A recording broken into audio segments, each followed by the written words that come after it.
우리나라가 고령화 사회로 진입하면서 노인 질환 연구의 중요성은 그만큼 더 커지고 있는데요. 노화와 노인성 질환 연구에는 일반적인 실험 동물이 아닌 고령 동물이 필요합니다. 한국기초과학지원연구원 광주센터에서 퇴행성 질환 재생 연구를 위한 핵심 인프라인 고령동물 생육시설을 본격 가동한다고 합니다. 자세한 내용 한국기초과학지원연구원 광주센터 분석연구부 문원진 부장 전화 연결해서 알아보겠습니다. 부장님 안녕하십니까? 안녕하십니까. 네. 한국기초과학지원연구원 광주센터 문원진입니다. 네, 반갑습니다. 먼저 고령동물 생육시설에는 이 노화 연구를 위한 동물을 기른다고 하는데요. 일반 실험동물과는 어떤 점이 다릅니까? 먼저 일반 실험동물에 대해서 말씀드리자면 일반적으로 실험에 이용하는 마우스나 렛은 주로 4주령에서 8주령이 일반 실험동물을 이용하게 됩니다. 네. 일반 실험동물은 인간이 나이로 환산할 때 어린이와 청소년에 해당하며 면역력이 강한 생물학적 특성을 보이기 때문에 면역실험, 독성실험 등에 자주 이용하게 됩니다. 반면에 저희 시설에서 사육하는 고령동물은 12개월에서 36개월이 실험동물이므로 인간이 나이로 환산할 때 45세에서 약 100세에 해당하는 동물입니다.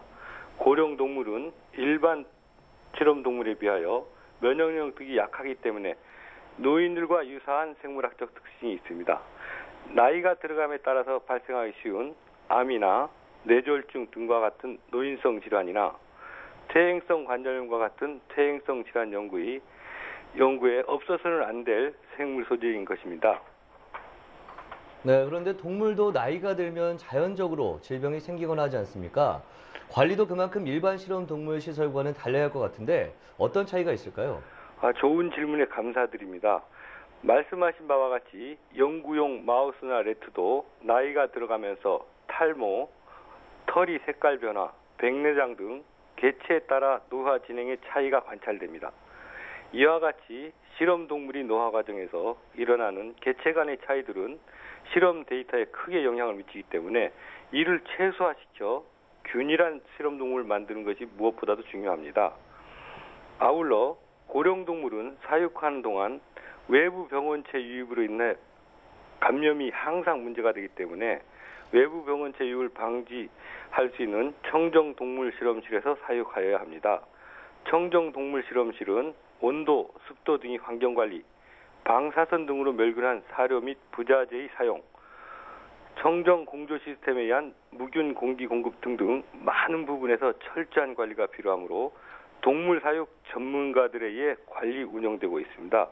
반면에 일반 동물 시설은 대학 실험실과 같은 공간에서 온도 및 습도 제어와 같은 동물 사육에 꼭 필요한 부분만 관리하면 되므로 일반 학생들에 의해 쉽게 운영할 수 있는 부분이 있습니다.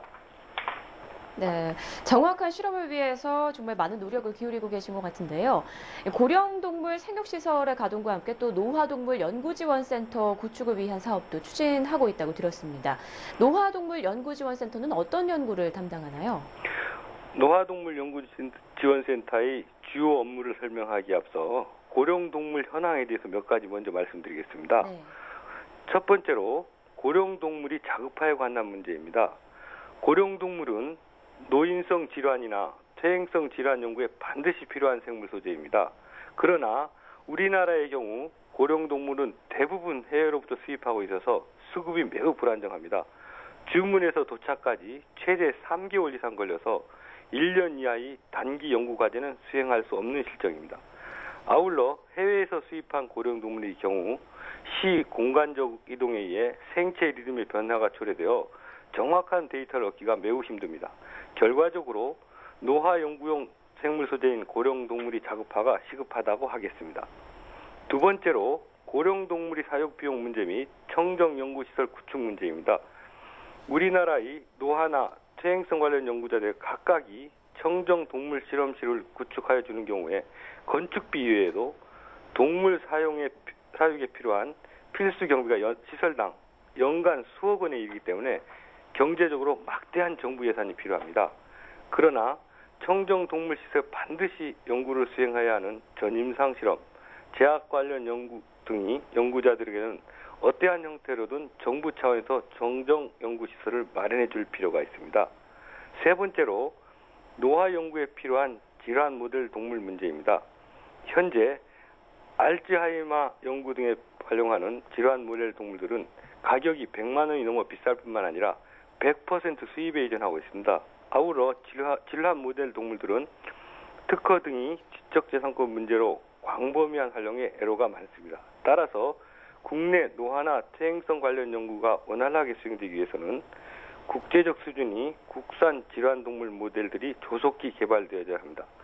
결과적으로 저희 노화동물연구지원센터는 고령 동물의 자급화, 국제적 수준의 국산 질환 동물 모델 동물 개발, 방문 실험할 수 있는 청정시험실 운영 등을 담당할 예정입니다. 네, 그렇군요. 앞으로의 연구도 활발히 이루어지길 기대해 보겠습니다. 지금까지 한국기초과학지원연구원 광주센터 분석연구부의 문원진 부장이었습니다. 오늘 말씀 고맙습니다. 예, 감사합니다.